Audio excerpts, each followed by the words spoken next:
Bonjour à tous. Je vais partager avec vous un Dvar Torah qui concerne l'explication de la manière dont le partage d'Eretz Israël a été fait. De quelle manière et quel processus a été fait pour donner à chaque tribu sa part dans la terre d'Eretz Israël.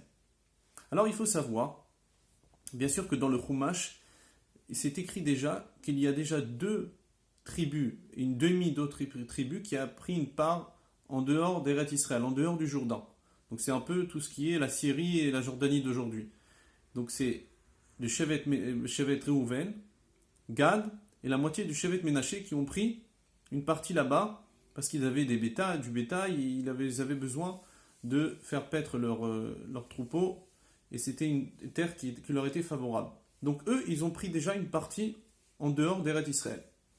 Ensuite est venu Yoshua, il a conquis une bonne partie d'Eretz Israël, il a fait la guerre avec 31 rois qu'il a réussi à vaincre. Et donc c'est plutôt la partie qu'il a conquis, c'est plutôt le centre d'Eretz Israël. Le centre d'Eretz Israël, alors que l'est, le nord et le sud d'Eretz Israël n'avaient pas encore été conquis totalement.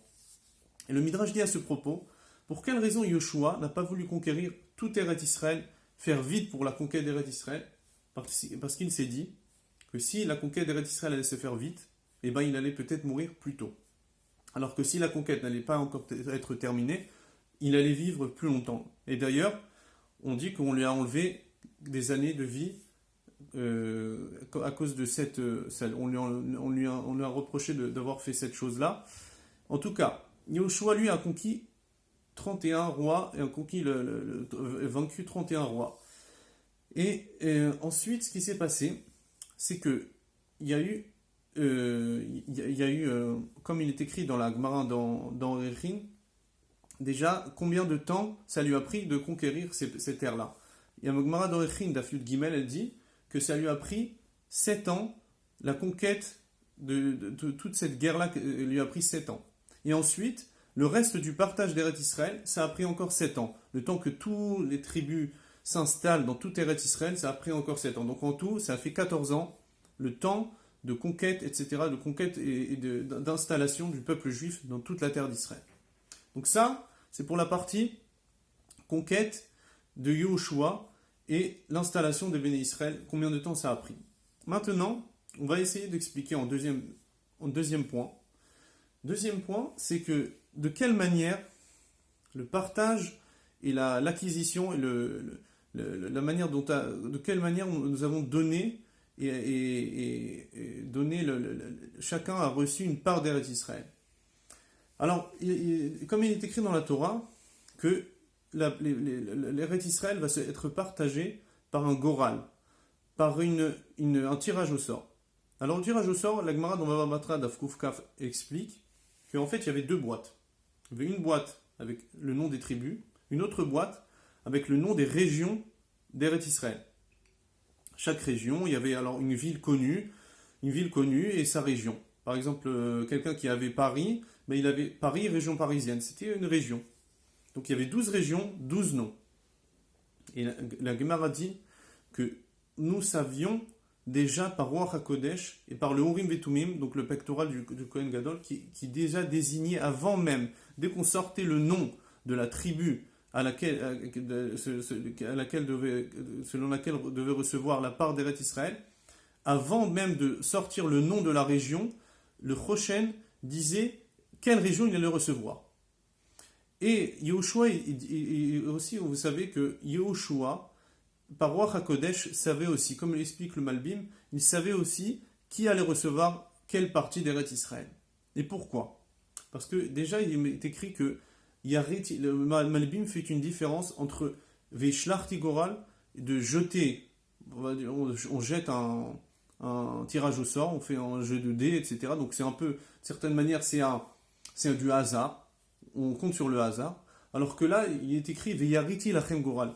Et je vous fixerai un tirage au sort. C'est quoi fixerai? Ça veut dire, je vous dirai, c'est comme si que moi, je vous dis quelle part vous allez avoir par ce tirage au sort. Pourquoi? Parce qu'en fait, Yoshua, il savait par Ruach HaKodesh que comme Moshe Rabbeinu, Yaakov Avinu, ont donné des bénédictions aux tribus.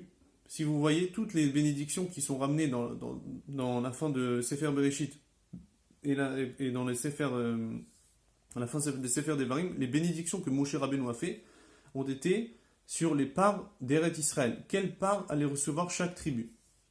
Et donc, Yoshua connaissait d'une certaine manière déjà le résultat de ce tirage au sort. Donc ça, c'est pour la partie du Goral. Donc Goral, c'est un tirage au sort. Alors il faut savoir que sur le Goral, le Goral a été fait en 2 fois. Première partie, dès que Yoshua donc, est rentré en Eretz Israël, il a fait un premier tirage au sort. Donc le premier tirage au sort est sorti la tribu de Yehuda, les tribus de Yosef, donc Ménaché et Ephraim. Et ensuite, en voyant que les autres tribus ne cherchaient pas encore à avoir leur part, Yoshua les a poussés à faire aussi le Goral, à faire aussi un tirage au sort. Après, ils ont essayé ils ont fait un peu le tour d'Eretz Israël pour voir un petit peu à quoi elle ressemblait Eretz Israël. Et ils ont fait un deuxième tirage au sort, donc pour les 7 tribus qui restaient. Comme il est écrit, donc ça c'est dans le chapitre 18 de Yoshua, c'est ce qui est écrit, donc que le Goral a été fait en deux fois. Troisième point que je voulais relever avec vous, c'est qu'il y a un pasouk. Donc là, ce que je vous ai expliqué, c'est d'après le Ra'avad, et pas d'après le Rashbam qui se trouve dans le Masechet Bava Batra Daf Kuf Kaf. La Gemara explique qu'en fait, il y a un pasouk qui dit la Rav Tarbe Nachalato, à la tribu la plus grande, tu donneras une grande partie, et la Mea Tam'i Nachalato. C'est la tribu qui est plus petite, qui est moins grande, tu devras lui donner proportionnellement, en fonction du nombre de personnes qui se trouvent dans cette tribu, tu donneras une part en Eretz Israël. Alors, il faut savoir que les terres d'Eretz Israël, la manière dont Yoshua a donné la terre d'Eretz Israël n'était pas au mètre carré. Il n'y avait pas chacun avec vraiment, c'était pas fixé au mètre carré précis la part de chaque tribu. Mais en fait, c'est que Yoshua a attribué des régions à chaque tribu, et en fonction du nombre de personnes qui se trouvaient dans cette tribu-là, Yoshua après les a délimité leurs frontières plus ou moins. Donc ça veut dire d'abord il y a des régions, et après si par exemple dans cette région-là, ils prennent cette région, et en fonction du nombre de personnes dans cette tribu-là, Yoshua va leur essayer d'agrandir leur part ou de limiter leurs limites. Et donc, ça c'est concernant le pasouk de la Rav Tarbe Nachalato. Donc il faut bien sûr, proportionnellement en fonction des tribus, du nombre de personnes de tribus. Alors sur ce point-là, il faut savoir que il y avait, par exemple, comme ce qui est écrit dans Mesred Megillah, que Zevulun, lui, avait une région qui était assez grande. Il y avait presque 50-60 000 personnes plus de 20 ans dans cette tribu-là. Et il a une partie extrêmement petite. Si vous voyez, il y a une carte de cartographie qui cartographie le partage d'Eretz Israël. Zevulun a aussi une partie assez petite. Et la Gemara dit à ce propos, dans Mesred Megillah, que Zevulun, d'une certaine manière, était vraiment très mal pris cette chose-là. Et on dit que, surtout qu'il a reçu des régions montagneuses. Pardon, elles étaient proches de la mer, et c'était des régions très montagneuses. Et on dit que Kadosh Baruch Hu l'a consolé d'une certaine manière, lui a dit, écoute, grâce à toi, tu ramèneras le chilazon, c'est avec lequel on fait les tzitzit bleu. En tout cas, concernant le partage en fonction de chaque tribu, d'une certaine manière, on essayait de faire au maximum que la part de la tribu soit proportionnelle au nombre de personnes qui se trouvaient dans cette tribu-là. Quatrième point aussi qu'il faut savoir, c'est qu'il est écrit dans Masechet Bava Batra Daf Kuf Yud Zayin qu'en fait,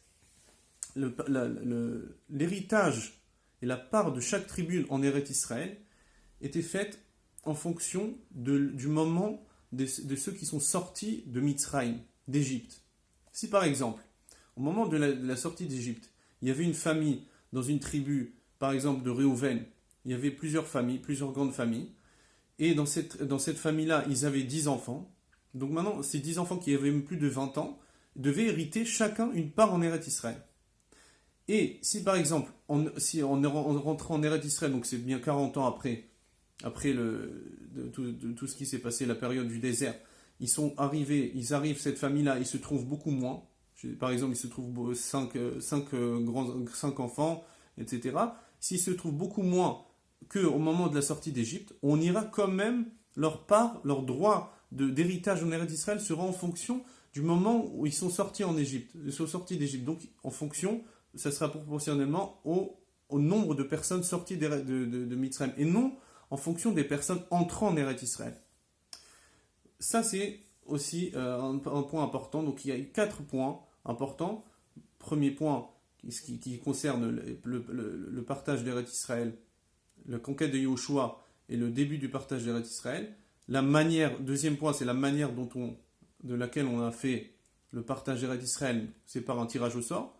Troisième point aussi important, c'est qu'il faut savoir que ça a été fait en fonction ça a été proportionnel en fonction du nombre de personnes dans les tribus. Quatrième point, c'est que ça a été fait en fonction des gens qui sont sortis d'Égypte, comme il est écrit dans Maseret Bava Batra. Chazak ou Baruch, j'espère que vous allez aimer. Merci beaucoup, au revoir.